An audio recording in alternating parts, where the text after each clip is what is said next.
Bismillahirrahmanirrahim. Assalamualaikum warahmatullahi wabarakatuh. Waalaikumsalam warahmatullahi wabarakatuh. Terima kasih anak-anak Ibu yang sudah gabung dalam pertemuan kita kali ini untuk pelajaran produk kreatif dan kewirausahaan ya. Kali ini dengan Ibu Eka yang akan mengajar produk kreatif kewirausahaan dengan mata pelajaran sikap dan perilaku wirausaha ya, kewirausahaan. Sebelum kita memulai pelajaran, alangkah baiknya kita berdoa dulu. Untuk berdoanya silahkan dipimpin oleh Jafar, silahkan dipimpin.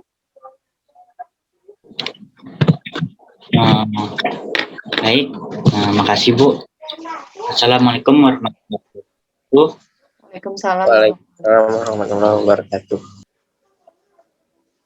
Sebelum kita mulai, mari alangkah baiknya kita berdoa menurut kepercayaan agama masing-masing. Berdoa dimulai. Bismillahirrahmanirrahim.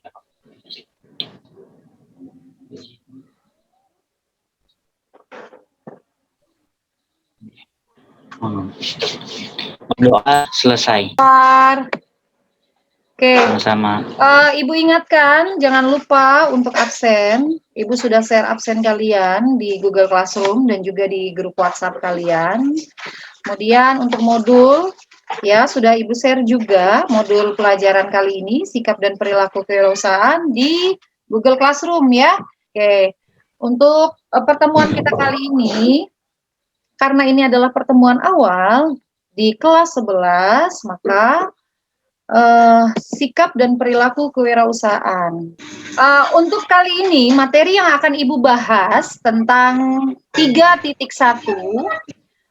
memahami kewirausahaan dan wirausaha. Yang kedua itu melakukan pengelompokan karakter wirausaha. Nah, ini adalah peta capaian untuk pembelajaran kita hari ini.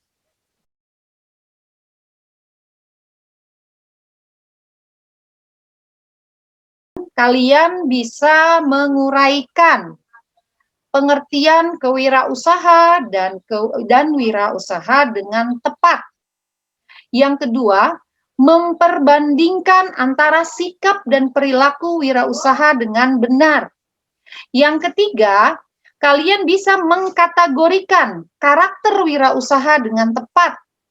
Yang terakhir, yang keempat, kalian bisa menentukan pengelompokan karakter wirausaha baik yang berhasil maupun yang gagal ya. Apa sih kewirausahaan itu?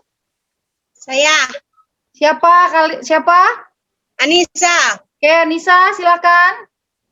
Kewirausahaan adalah semangat, sikap, perilaku, dan kemampuan seseorang dalam menangani usaha atau kegiatan yang mengarah pada upaya. Oke, semangat ya. Kalau semangat itu berarti harus apa sih? Rikas? Bekerja keras. Bekerja keras. Harus apa lagi? Semangat.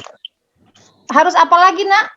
Semangat itu harus apa? Tadi katanya harus semangat, harus bekerja keras. Harus apa lagi? Harus? Memiliki pendidikan. Ya, oke. Pendidikan wirausaha. Wirausaha merupakan usaha seseorang. Usaha seseorang. Untuk melakukan aktivitas. Untuk melakukan aktivitas. Bagus. Ada lagi? Aktivitas bisnisnya.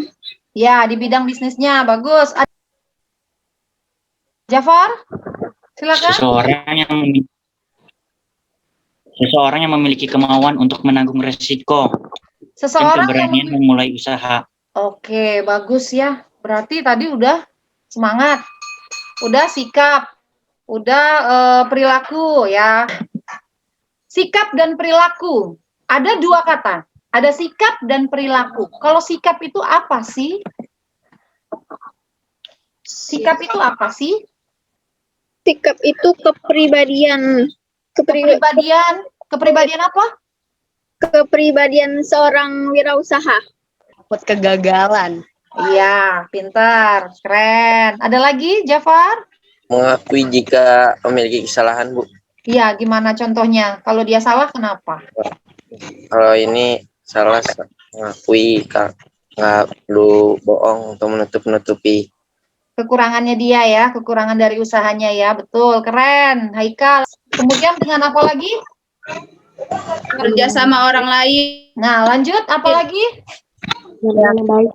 Kenapa harus berpenampilan yang baik dalam wirausaha? Agar Kenapa harus penampilannya baik nih, bagus nih? Kenapa? biar orang tertarik untuk lihat ke usahanya. Betul. Poin pertama, Lokasi kurang memadai. kenapa lokasi kurang memadai? Kalau misalnya jualan harus di tempat rame, kalau misalnya di tempat sepi nanti nggak ada yang beli. Betul, keren. kurang Satu. berpengalaman Bu, Kenapa nak? kurang berpengalaman Kenapa dia punya kurang berpengalaman faktornya? karena harus memiliki pengalaman terlebih dahulu sebelum memulai apapun. Iya, oke, bagus. Haikal, keren. Ada lagi? Sikap yang kurang sungguh-sungguh. Kenapa? Bagaimana tuh sikap yang kurang Dia sungguh-sungguh? Dia nggak sungguh-sungguh kalau dia pengen ngejalanin bisnis itu, kayak tanggung-tanggung gitu. Oh, setengah-setengah ya. Iya, Oh, iya. berarti harus langsung terjun Harus ya.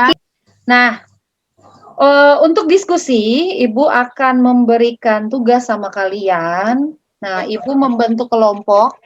Satu kelompok terdiri dari 3 orang. Kelompok yang pertama itu Aang dan Jafar, ya. Ibu udah buat kelompok. Kemudian kelompok yang kedua Anissa. Kemudian siapa? Ibu udah buat kelompok. Anissa dengan siapa, Nisa? Anissa, Mutiara, sama Rifka. Kemudian kelompok yang ketiga, Amelia dengan Rikas. Kelompok yang keempat, Haikal, Erika, sama Bagas ya. Nah, ada yang tahu nih di poin pertama ini siapa ya? Khairul Tanjung. Iya, itu siapa tuh? Tanjung. Yang kalian tahu itu siapa? Sosoknya yang seperti apa? Pendidikan. Yang punya perusahaan apa tuh? Yang poin nomor 1. Perusahaan Trans. Trans apa? Transkop ya? Apa aja perusahaannya? Trans TV. Trans TV. Transmall, Studio Mall ada. Oke, betul. Kemudian yang kedua, Ciputra. Ada yang tahu ini Ciputra? Siapa sih? Itu dia yang ngebangun proyek Senen, terus perumahan mewah di BSD sama di Pondok Indah. Ada lagi dia punya mall loh. Sesuai dengan namanya dia loh. BSD. Ya. Oke, lanjut yang poin nomor 3 itu siapa ya? Ada yang tahu? Pak Nadiem. Pak Nadiem Makarim. Siapa tuh Pak Nadiem? Menteri Pendidikan. Oke, Menteri Pendidikan sekarang ya. Nah, yang terakhir adalah siapa tuh? Ahmad Zaki. Ahmad Zaki. Ahmad Zaki, Sebagai apa dia? Sebagai Bukalapak. Bukalapak, marketplace ya. Oke. Di sini saya akan mempresentasikan tentang Pak Ciputra atau Pak Jianhuan. Ia merupakan anak bungsu dari 7 bersaudara yang tinggal di Manado. Sebenarnya Pak Ciputra dari awal tidak sangat miskin, tapi keadaan berubah ketika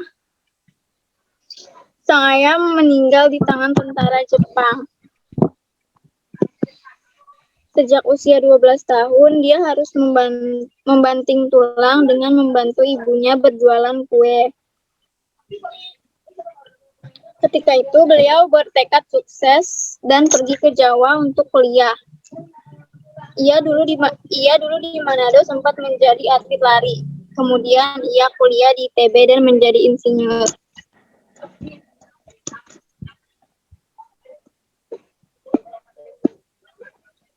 Awal dari bisnis keluarga Ciputra Group berawal dari bisnis yang dibangun ketika kuliah di ITB pada tahun 1987. Ia bersama 2 temannya, Budi dan Ismail, mendirikan biro arsitektur. Ia memutuskan untuk pindah ke Jakarta dan menunjukkan keberanian dan kepercayaan diri untuk menghadap orang pertama di Indonesia. Kesimpulannya dari Pak Ciputra, kesuksesan Pak Ciputra tentu merupakan buah konsistensi beliau menjalankan apa yang menjadi prioritas tersebut. Kita bisa berkaca dari kisah sukses beliau, meneladani inspirasi dan pelajaran bisnis dari Pak Ciputra. Barangkali ada di antara kita yang berkesempatan belajar langsung ilmu bisnis dari beliau. Namun, tentu juga banyak di antara kita yang memiliki keterbatasan sehingga enggan sempat belajar langsung kepada Pak Ciputra. Maka dari itu, kisah-kisah sukses beliau yang tersurat dalam berbagai bentuk dokumen bisa menjadi referensi kita untuk belajar bisnis dari beliau. Kisah inspiratif ini dapat dijadikan acuan sebagai kaum milenial. 1.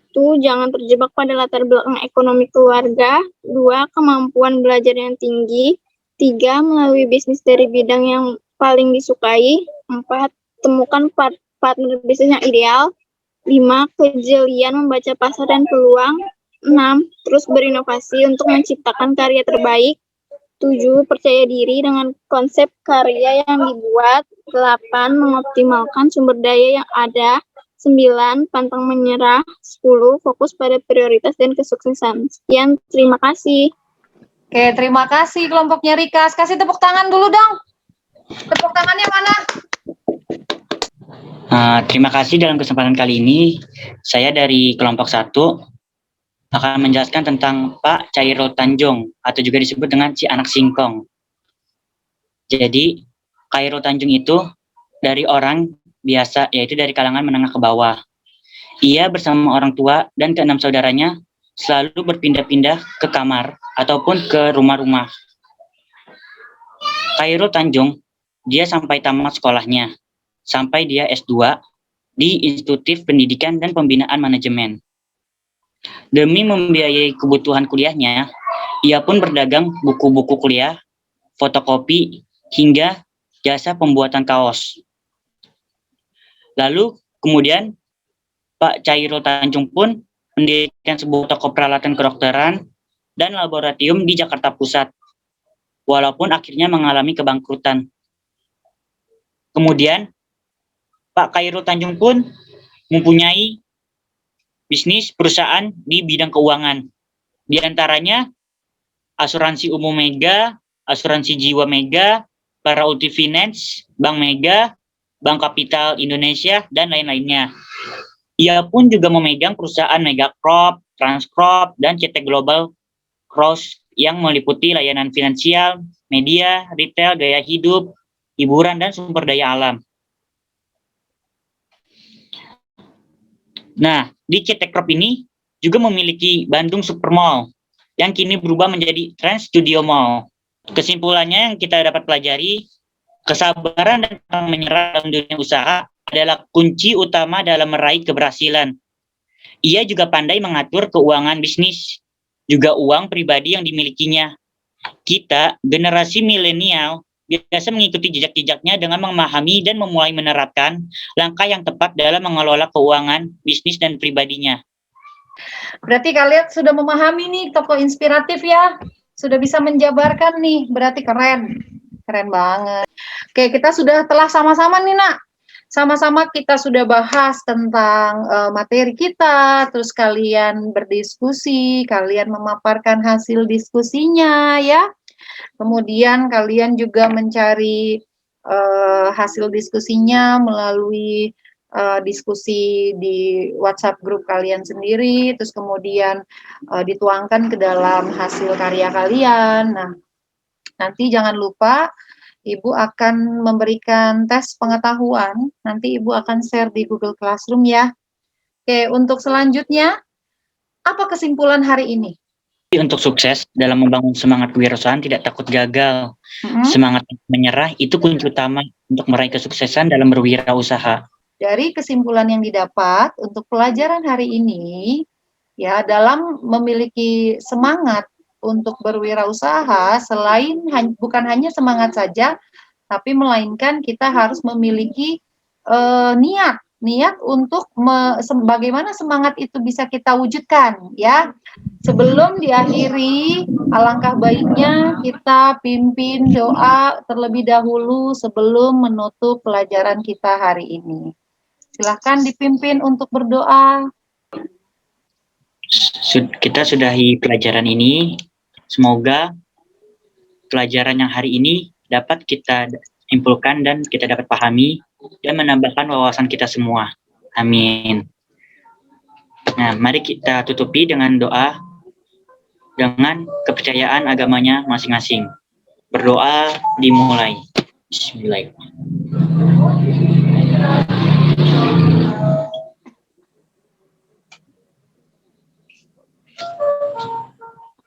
Amin. Berdoa selesai. Oke, billahi taufik wal hidayah. Wassalamualaikum warahmatullahi wabarakatuh. Waalaikumsalam warahmatullahi wabarakatuh. Oke, terima kasih anak-anak. Ya, Bu. Ya, boleh silakan live meetingnya anak-anak.